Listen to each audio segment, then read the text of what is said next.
Une journée mémorable.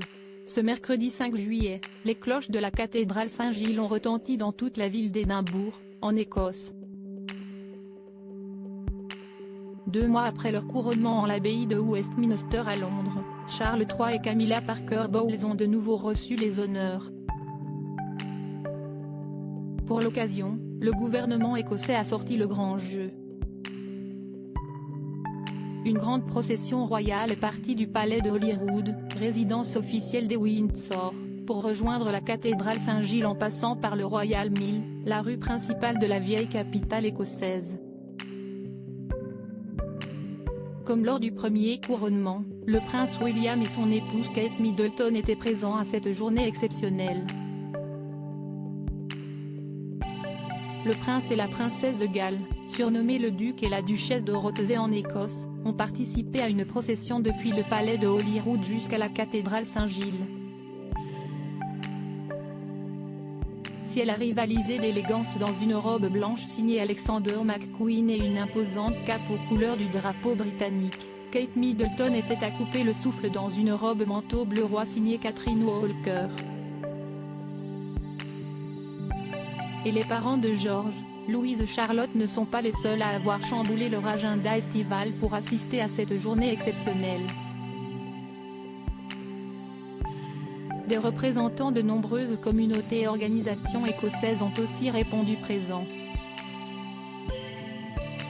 Après avoir salué la foule tout au long de cette procession, Charles III a pris place au sein de la cathédrale Saint-Gilles. Lors de cette cérémonie nationale d'action de grâce, le monarque s'est vu poser sur le sommet de son crâne la couronne du roi Jacques V d'Écosse.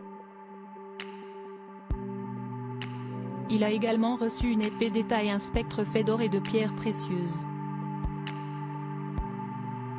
Des joyaux qu'avait eu l'honneur de porter la défunte reine Elisabeth III lors d'une cérémonie similaire organisée en juin 1953. Comme lors du couronnement de Charles III en l'abbaye de Westminster, des manifestations anti-monarchie ont été organisées. Le groupe républicain écossais Our Republic et le groupe de pression britannique Republic avaient prévu de perturber l'événement. Cependant, ceci n'a pas gâché la fête. À la fin du service religieux, 21 coups de canon tirés du château d'Édimbourg ont retenti dans toute la capitale écossaise. God Save the King. Supérieur à Charles III, Kate Middleton et William, retour en images sur le second couronnement en Écosse. Deuxième couronnement Charles III, le programme des festivités. Ce deuxième couronnement de Charles III est de nouveau placé sous les signes des traditions.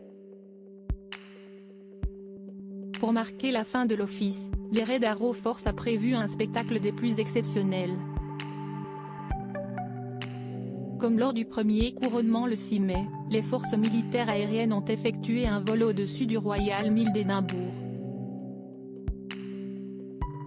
À la fin du service religieux, les membres de la famille royale ont été escortés par le Royal Regiment of Scotland, la seule infanterie de ligne écossaise de l'armée britannique, et le caporal Cruachan IV. Acclamés par la foule, ils ont pris la direction du palais de Holyrood. Et les festivités ne font que commencer. Afin de célébrer comme il se doit ce second couronnement, le roi Charles III et la reine consort Camilla Parker Bowles ont organisé une somptueuse garden party dans les jardins du palais d'Holyrood. De quoi clôturer en beauté ce second et ultime sacre. Crédit photo, Burn Peter pas photo Abaka.